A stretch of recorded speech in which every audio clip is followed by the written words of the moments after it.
Hey everyone, welcome to This Explainer. Today we're tackling something that just feels absolutely urgent.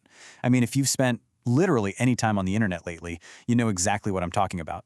We are living in this hyper-divided, deeply polarized world right now. The landscape of our daily lives is so often defined by anger, algorithms that literally feed on our outrage, and this relentless, exhausting pressure to always pick a side. But what if the actual cure to our modern digital exhaustion was delivered over a century ago? Okay, let's dive into this. We're all deeply, painfully familiar with online echo chambers, right? Cancel culture, digital tribalism. It is just exhausting. You log on, and boom, immediately you're bombarded by groups claiming absolute moral superiority. It really feels like a modern sickness, like some brand new problem created by social media. But as we're about to see from our source material, the root of this division is ancient. And more importantly, a brilliant mind already diagnosed it and offered a remarkably practical way out. Take a look at this stark warning from our source material. Sectarianism, bigotry, and its horrible descendant, fanaticism, have long possessed this beautiful earth.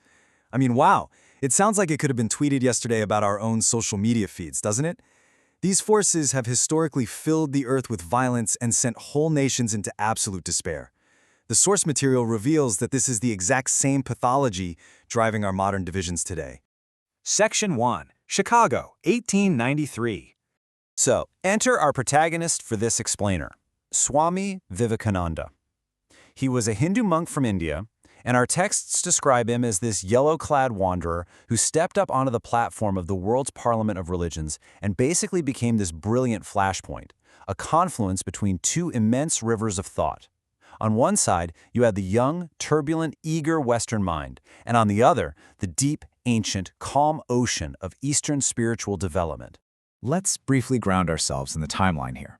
We don't need to get super bogged down on all the exact dates, but this moment, on September 11th, 1893, is totally pivotal.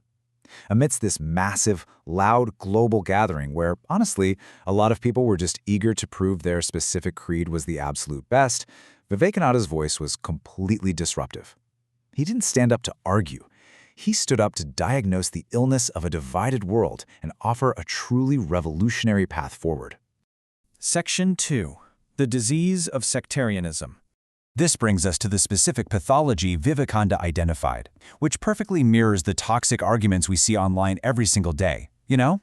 That stubborn insistence that there is only one right way to live, one right way to think, and everyone else is just completely wrong. He observed this dualistic, exclusive mindset and summed it up with this incredibly sharp observation: "My God is the greatest God. Let us decide it by a free fight." He saw the ultimate danger here. Whenever we decide our group possesses the sole exclusive truth, the immediate outcome is a free fight, a relentless drive to destroy anyone who disagrees. It's the exact same impulse behind our modern culture wars.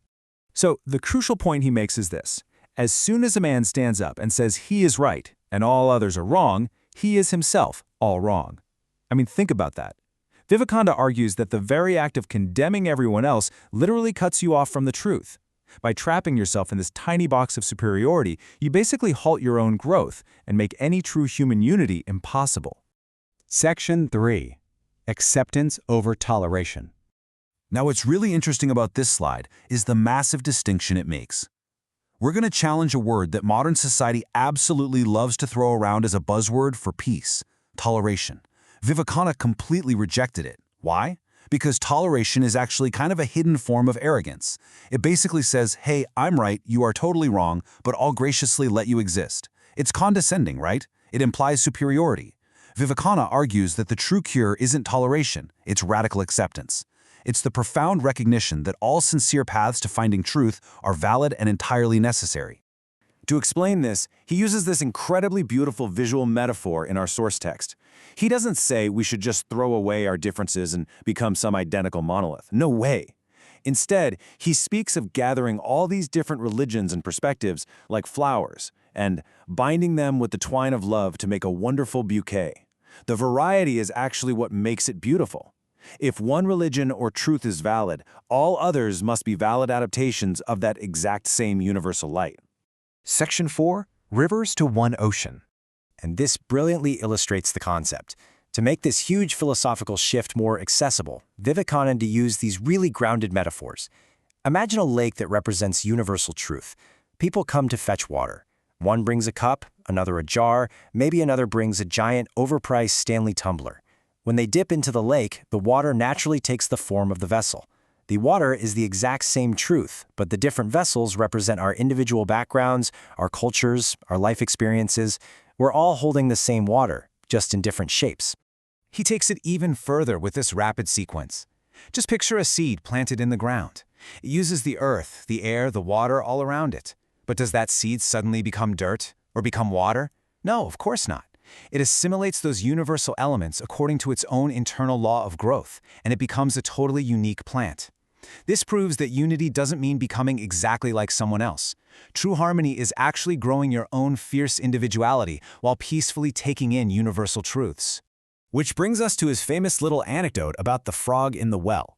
Basically, a sea frog falls into a small well and tries to tell the well frog about the vast ocean. But the well frog, who has literally only ever known his one tiny space, thinks the sea frog is just a total liar. It's kind of absurd, but it's a perfect representation of how we act when we're trapped in our own digital echo chambers, stubbornly believing our tiny, curated feed represents the entire universe. He concludes these natural metaphors with this incredibly powerful imagery. As so many rivers, having their source in different mountains, roll down, crooked or straight, and at last come into the ocean. Despite our wildly different starting points, our different mountains, and whether our paths are crooked or straight, we are all ultimately flowing toward the exact same goal. Section 5. An antidote for today. So how do we actually take this profound address from 1893 and use it as a practical toolkit for surviving modern society? Well, the answer lies in this incredibly powerful concept from the text, ishta.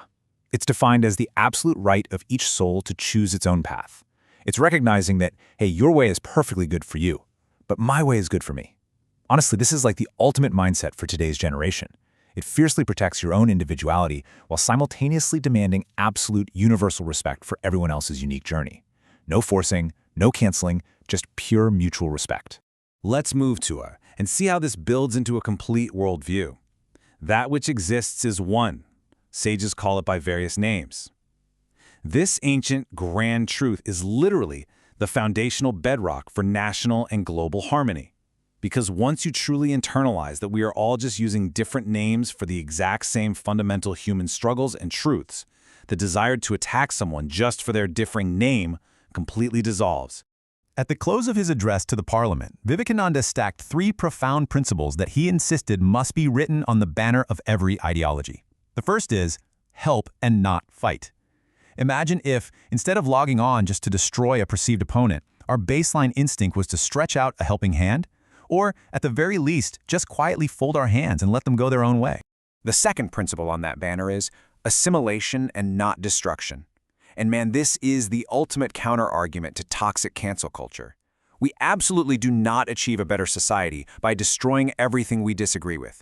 We achieve it by taking the best parts of our diverse human experiences and assimilating them into something stronger, just like that seed in the earth. And the final piece of this visionary banner, harmony and peace and not dissension. This is just a soaring, inspiring vision for human unity, isn't it? It challenges us to stop looking at differences in expression as threats and instead start looking at them as these necessary, beautiful variations that actually keep the machinery of the world running smoothly. So, we'll wrap up this explainer with a question for you to take into your day. When you open your phone, when you engage with your community, are you acting like the frog trapped in a well of your own making, violently defending a tiny puddle? Or are you like the river, accepting, assimilating, and recognizing that we are all, crooked or straight, flowing toward the exact same ocean? The choice between division and unity is yours.